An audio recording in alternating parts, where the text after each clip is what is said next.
nosso debate político de hoje, nós vamos tratar sobre movimento racial. A gente vai falar um pouco sobre o que o Amazonas está fazendo sobre essa causa.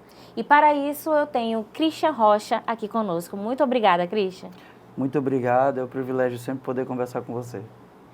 O Christian aqui, ele é nosso articulista e você que está nos assistindo, eu vou saber quem é o Christian por Christian Rocha. Bem, o Christian é esse cara simples que você está vendo, adora fazer amizade, dá gargalhada, é um cara ativista, família e me considero totalmente um cara esforçado à frente daquilo que eu me proponho a fazer. Christian, você nasceu aonde? Qual foi o bairro? Manaus, nasci no bairro da Raiz, morei no bairro de Petrópolis e fui para o bairro do Coroado. Tudo isso ainda muito novo. E você é uma pessoa bastante atuante, você é presidente do INAO.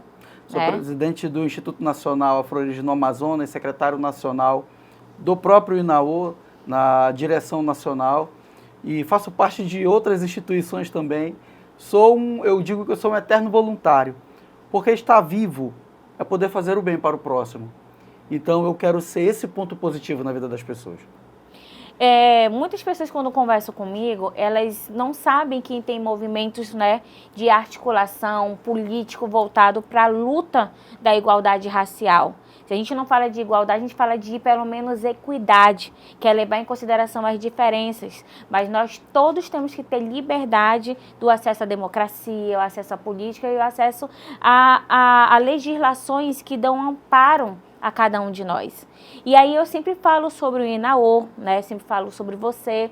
E aí hoje a ideia realmente é falar sobre o que está acontecendo no cenário político nacional com o estadual e o local, que é a capital Manaus. Aí a gente vai falar também sobre como que as políticas públicas elas estão melhorando ou não. Quais são as conquistas que nós temos hoje quando a gente fala sobre a questão racial? Quero mandar um beijo primeiramente para todo o INAO, em todo esse Brasilzão, especialmente aqui no Amazonas, e a todos os movimentos negros que têm colaborado muito para diminuir essa diferença racial que existe. Bem, a gente vive num país totalmente desigual e é importante ter um estudo para que a gente possa, então, conhecer de fato esse racismo estrutural. Quando a gente fala sobre racismo estrutural, nós precisamos entender que hoje os estudos avançaram bastante para a gente poder ler sobre letramento racial, perfilamento racial, ao ponto de entender o porquê que a palavra que você foi muito feliz em colocar, a equidade, ela ainda não existe.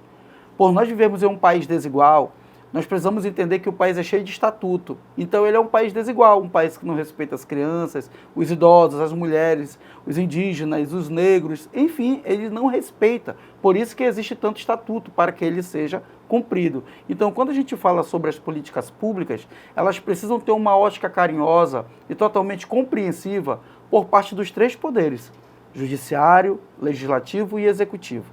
Quando essa ótica alcançar eu posso falar essa dádiva, que é uma dádiva para a pessoa que está lá na ponta, que é o para-choque da sociedade, até o alto escalão, a gente vai ver que a gente tem a oportunidade de diminuir essas desigualdades. Que a cor da pele, ela não precisa mais ser um fator diferencial para que as pessoas tenham acesso a certas demandas constitucionais que está dentro da própria lei. E quando a gente fala sobre a causa negra, a cultura negra, a gente precisa entender que é uma coisa bem complexa. Então hoje o Brasil, ele infelizmente é um país racista. E quando a gente fala sobre ser um país racista, não é alguém que está praticando racismo recreativo.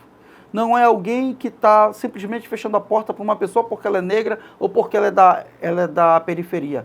Ele é racista porque ele foi programado.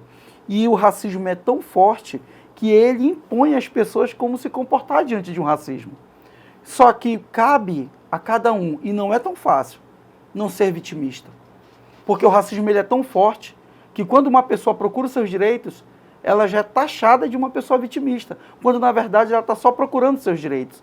Então, continua sendo uma luta pedagógica, continua sendo uma luta pela educação, continua sendo uma luta através de várias mãos, numa construção para que a gente possa diminuir essa diferença. Cristian, no estado do Amazonas você tem agora uma grande visibilidade e você também foi a Brasília, né? Teve um grande impacto sua ida a Brasília. Fala um pouco pra gente como foi a sua conversa com os ministros. Eu fiquei muito feliz em poder conversar com a assessoria, com alguns ministros de uma forma indireta, não tão oficial, mas eu pude trazê-los para a realidade do nosso estado. Eu pude conversar com a assessoria direta do meu amigo Flávio Dino, ministro Flávio Dino, através do seu secretário Marivaldo Pereira. Pude conversar com a assessoria do Ministério das Cidades, do secretário Guilherme Simões. Então, eu conversei com o Marivaldo sobre a justiça aqui no estado. Conversei sobre a problemática que faz com que o racismo tenha força. Por que o racismo tem força? Por que todo tipo de preconceito tem força? Pela falta de celeridade nos processos judiciais. Pela falta de, muitas das vezes, e não é de uma forma generalizada, de muitas das vezes, não ter uma orientação em relação a um simples boletim de ocorrência. Então eu conversei sobre isso no Ministério da Justiça. Falei sobre o racismo ambiental, o impacto que as pessoas sofrem todo dia morando em área de risco, por estarem na vulnerabilidade social. Conversei isso com a assessoria do Guilherme Simões, pude conversar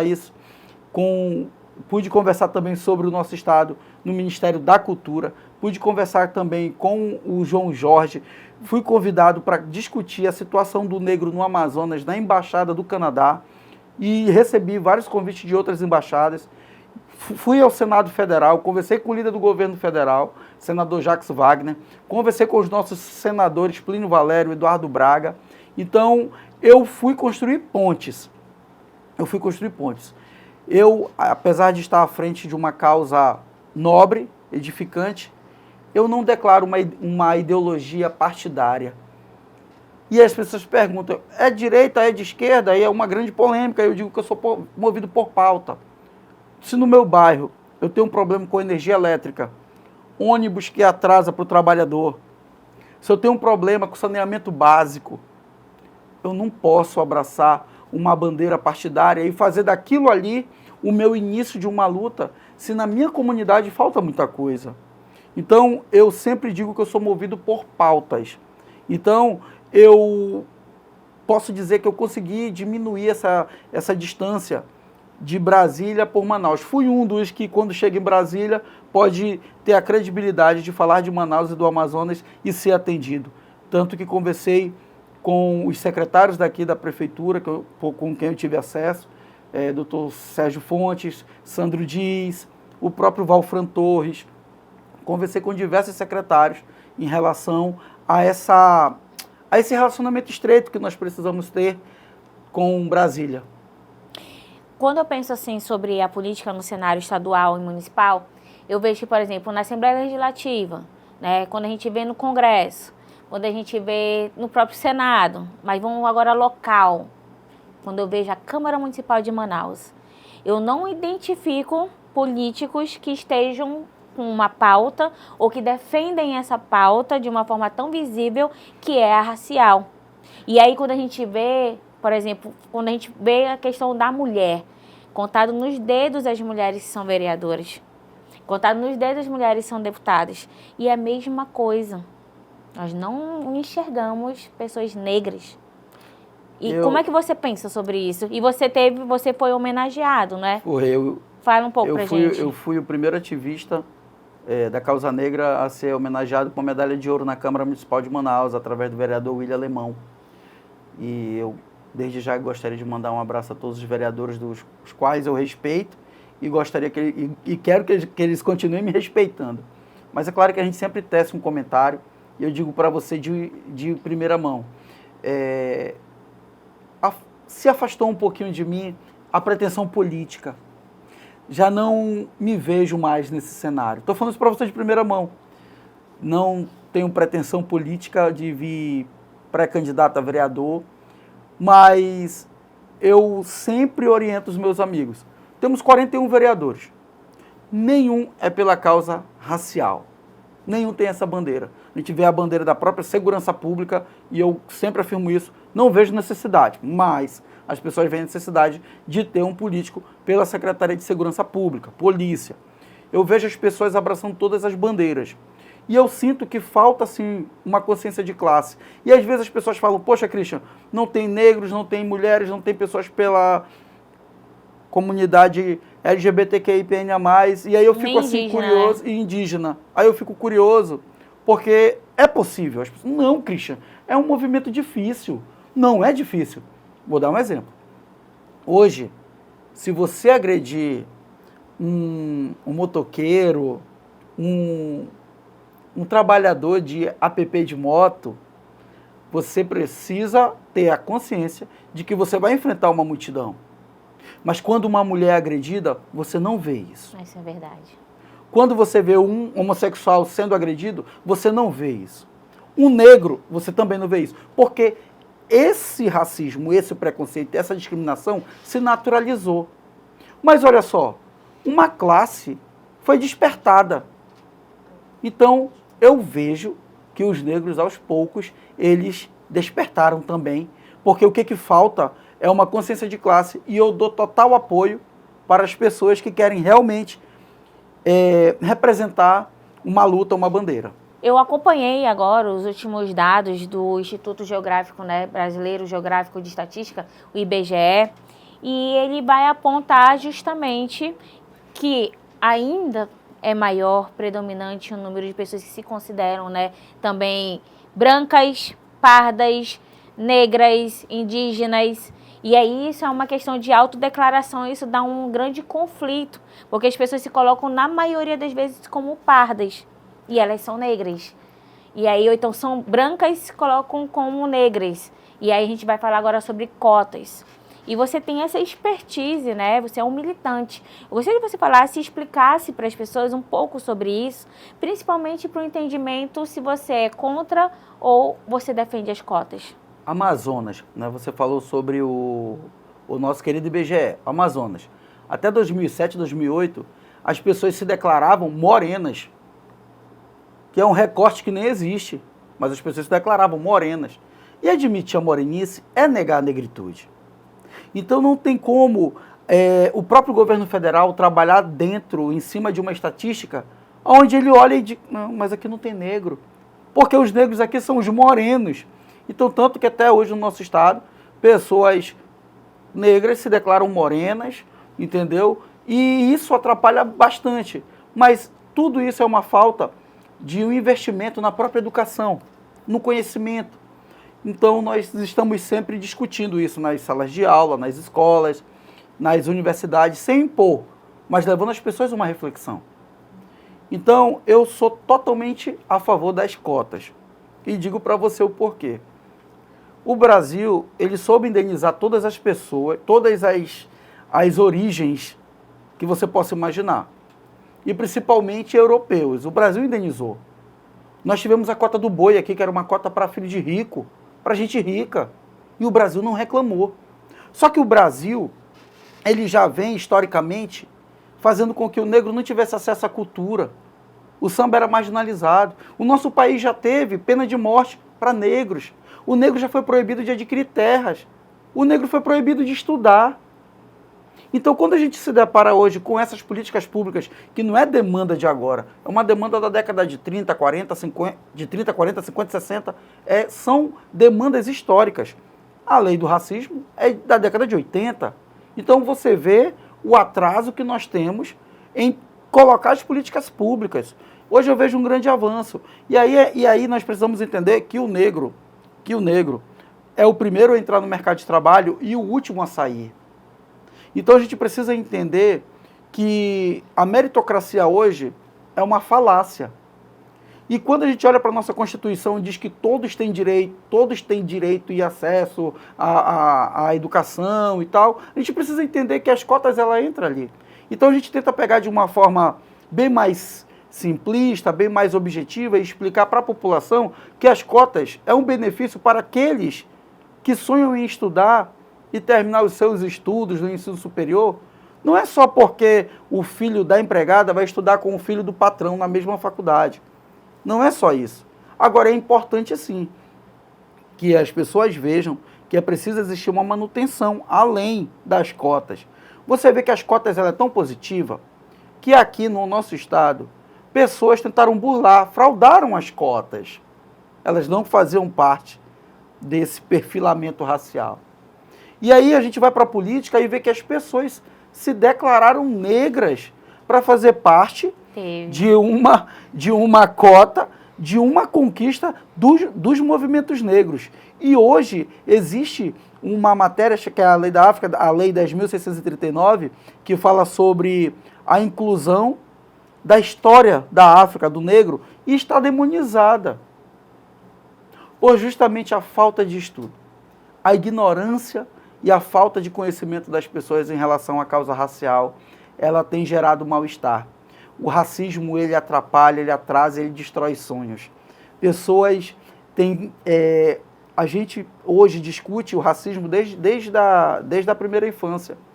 Então, quando a gente começa a falar sobre racismo ambiental, a gente começa a observar que as áreas onde são mais afetadas em relação ao saneamento básico é onde tem pessoas negras, periféricas. A gente fala sobre racismo científico, que são as mulheres negras, que são as maiores vítimas da violência obstétrica, e as crianças também, as recém-nascidas. Aí a gente começa a falar sobre o racismo recreativo, né? Quando a gente fala sobre o racismo recreativo, a gente vê como o racismo se naturalizou. O humor negro é aquilo que é ruim.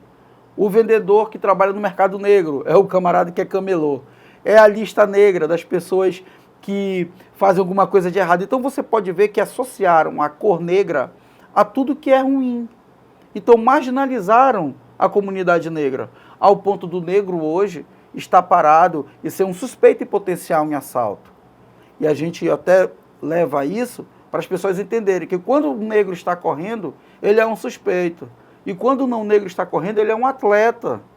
Então, só que eu não posso, no meu estado, trazer isso de uma forma como se fosse de um enfrentamento, mas de uma forma educativa. A comunidade negra precisa entender que ela existe para ser uma forma educativa. Eu não posso combater a intolerância sendo intolerante. Então é importante que a gente coloque isso na mesa e comece a dirimir essa problemática. A gente tem aqui o que a gente chama do nosso quadro, o Jogo das Cartas. E dentro da temática que nós estamos tratando, de políticas públicas voltadas para as pessoas negras, né, sobre os movimentos sociais, você vai pegar uma carta aqui que tem uma personalidade política e você vai falar em cima disso. Quando você tirar a carta, você pode mostrar ali para quem é que você pegou. Vamos lá. Davi Almeida, prefeito de Manaus. Como é que você avalia, né, o prefeito Davi Almeida dentro das demandas da causa, né, dos negros, a demanda das causas raciais? Eu gosto de ser justo com as pessoas. Ainda que algumas pessoas não façam parte do meu ciclo de amigos, eu gosto de ser justo. Eu conheci o Davi no Morro da Liberdade. Eu conheci o Davi através de projetos sociais.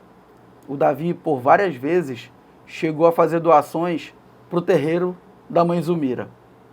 O Davi foi meu colega e meu amigo de faculdade. Mas das oportunidades que tive de criticá-lo, eu o critiquei. E ele sabe disso. Hoje eu vejo o Davi, hoje a Prefeitura de Manaus, ela realizou a primeira feira de empreendedorismo afro. Tivemos agora uma marcha para Exu com apoio da Prefeitura. E o prefeito Davi é adventista, né? É adventista. Mas só que o Estado é laico, né? O Estado é laico. E o Davi vem dando uma aula de laicidade. O que eu não posso é obrigar o Davi, o prefeito Davi, a participar do meu terreiro. É um exemplo que eu estou te dando porque eu sou cristão. E eu prego essa democracia religiosa dentro do meu grupo. No meu grupo tem umbandistas, candoblecistas, católicos, espíritas, cristãos, tem pastor, tem ogã, tem tudo dentro do próprio Naô. Então hoje eu vejo a prefeitura, uma prefeitura que vem dando uma aula de laicidade. A gente teve agora o passo a passo. E eu vi ali como o rap, o hip hop, o trap, a capoeira, eles tiveram esse espaço. Então, hoje eu posso falar que o prefeito Davi, ele é um amigo da causa. E das vezes que nós pudemos provocá-lo, nós tivemos uma resposta positiva. Os grupos de capoeira, os grupos de movimento negro. Então, é importante você ser justo. É importante você falar a verdade e ser sincero. Eu, sobre o prefeito Davi Almeida, é isso que eu tenho para falar. Tem sido um amigo, tem sido um parceiro. Vamos embaralhar novamente aqui. E aí, outra carta. Vamos lá. Doutor Jorge Lins, né? Deputado estadual. Você está acompanhando o trabalho do doutor Jorge Lins, deputado? Eu acompanho o trabalho dos deputados estaduais, temos 24 deputados estaduais.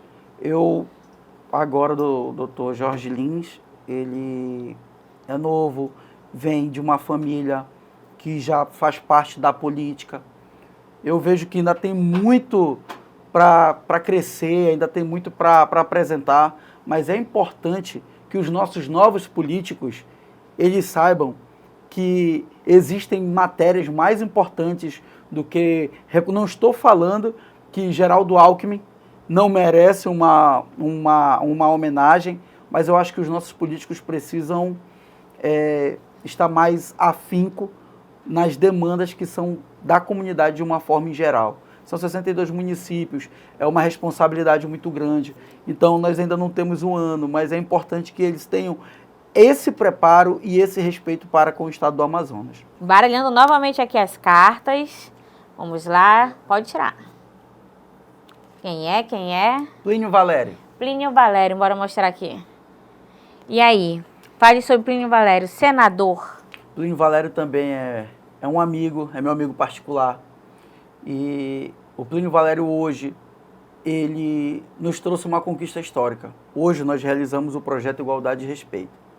Temos uma parceria com o Senado Federal, através do Plínio Valério. O Plínio Valério, todo mês, ele faz doação do Estatuto da Igualdade Racial. Eu, como disse antes, eu tenho amigos, eu não olho para a ideologia partidária. Se é de direita, se é de esquerda, são meus amigos. E o Plínio Valério hoje está numa trincheira de fazer oposição ao governo federal. Eu o respeito, como disse, é meu amigo particular. E eu vou continuar respeitando todos os meus amigos.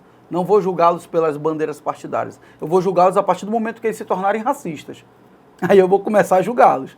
Mas fora isso, o Plínio Valério é um cara maravilhoso, meu amigo particular. Vamos mais uma carta, baralhando aqui. Vamos lá. Jair Bolsonaro, ex-presidente do país. Bolsonaro teve tudo para mudar a realidade desse país. Como tem agora esses dizeres, né? Prometeu muito, mas não entregou nada. Então eu esperava mais dele. Infelizmente, é importante que a gente veja que foi suscitado, provocado, não que nasceu com ele, mas foi suscitado e provocado através dele algumas reações extremas. E eu, quando me perguntaram, Christian, você teria coragem de conversar com o Bolsonaro? Claro. Eu preciso conversar com quem está no poder. Mas você faria uma aliança política com o Bolsonaro? Eu respondo que não. Eu não vou me permitir a ser o que as pessoas querem que eu seja, sem que elas queiram ser também. As pessoas, elas começaram a idolatrar político de uma forma e esquecem que político não nasceu para ser idolatrado. Político nasceu para ser cobrado. Então eu vejo isso com uma certa tristeza. Quando eu vejo as pessoas não somente idolatrando, mas pessoas brigando com amigos, brigando com família, brigando com parentes, pessoas destratando outras pessoas por conta de uma narrativa ou por conta de um discurso. Eu acho que eu o respeito, mas não faria, eu posso falar alianças, né? E eu, graças a Deus, com ele, mas tenho amigos que são do PL, então tenho o maior respeito por esses amigos, mas eu achei que deveria ter feito muito mais e deveria ter colocado um comportamento onde poderia apaziguar muita coisa e não suscitar certos comportamentos que foram deploráveis. A gente vai tirar aqui uma última carta.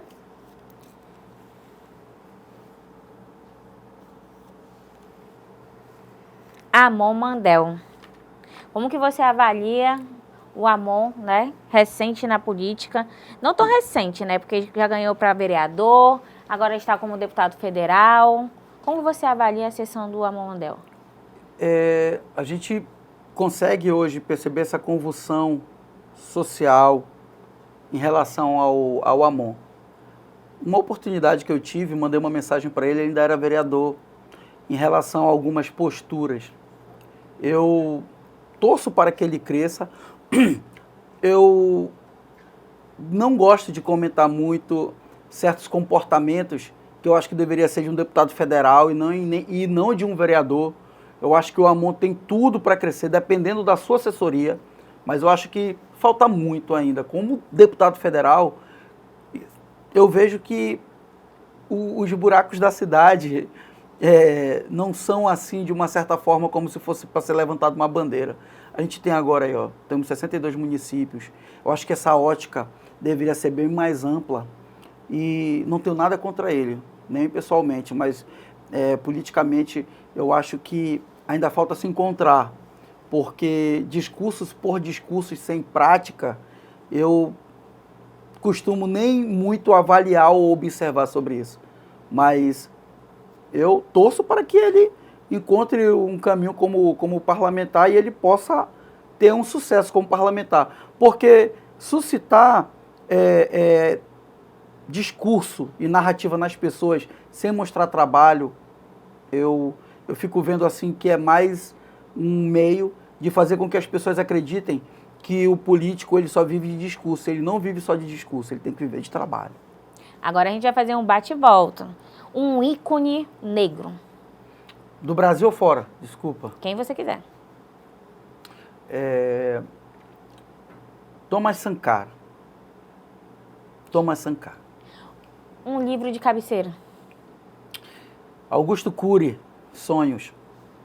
Um político que você tenha, você diga assim, esse político é uma aliança. Abdias do Nascimento. Vamos lá. Uma dica para os governantes.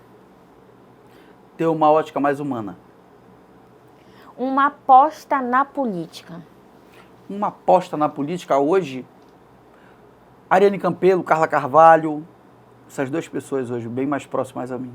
Se a eleição fosse hoje, quem você votaria? Sem pensar duas vezes. Prefeito? Não interessa. Davi Almeida. Davi Almeida, prefeito. E quem é Christian Rocha? É um ativista esforçado, um camarada de comunidade e que faz de tudo para não perder os seus amigos mais próximos. E um sonho. Qual é o seu sonho?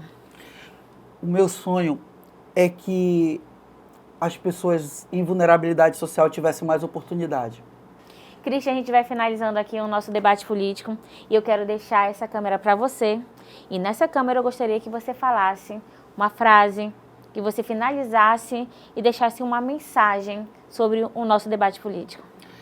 Eu quero agradecer a Deus, a minha família, as pessoas que oram por mim, que pagam o preço de oração por mim. E quero dizer que é um privilégio estar aqui. É um sonho realizado, porque muito novo, eu diria que um dia eu iria estar entre grandes pessoas importantes desse país, e eu estou. Você, sua equipe e todos, porque eu quero aqui agradecer a Deus pela tua vida, pela vida da tua família e principalmente pela vida da tua equipe. Ninguém constrói nada sozinho. Verdade. Então eu quero mandar um beijo para todos vocês e dizer que é um privilégio estar aqui, cara. É um sonho e dificilmente eu rasgo seda em qualquer lugar, porque eu não posso me permitir a ser uma pessoa que eu não sou. Eu não posso me permitir ser o Christian aqui e na minha rua ser outro Christian, não. O Christian lá da rua, lá da Zona Leste, é o mesmo Christian em qualquer lugar. E o programa vai chegando ao fim e a gente se finaliza com uma reflexão. E hoje a reflexão vai ser assinada por mim, Érica Lima. Realmente, para a gente poder realizar, a gente tem que acreditar. Mas a gente precisa mais do que nunca se cercar de pessoas, reconhecer pessoas. E esse é o momento que eu deixo aqui a minha dedicatória a todo o nosso time do Convergente. As pessoas que sonham comigo para poder levar para você o melhor do debate político. Porque a política, aqui nesse programa, é colocada de uma forma educativa e democrática. E isso não é piegas, isso é feito de verdade. porque as pessoas que eu reconheço, que eu admiro, essas pessoas eu procuro manter junto a mim. Então a gente finaliza agradecendo também a Rede Onda Digital, a todos que estão conosco para a realização desse programa e especialmente a você.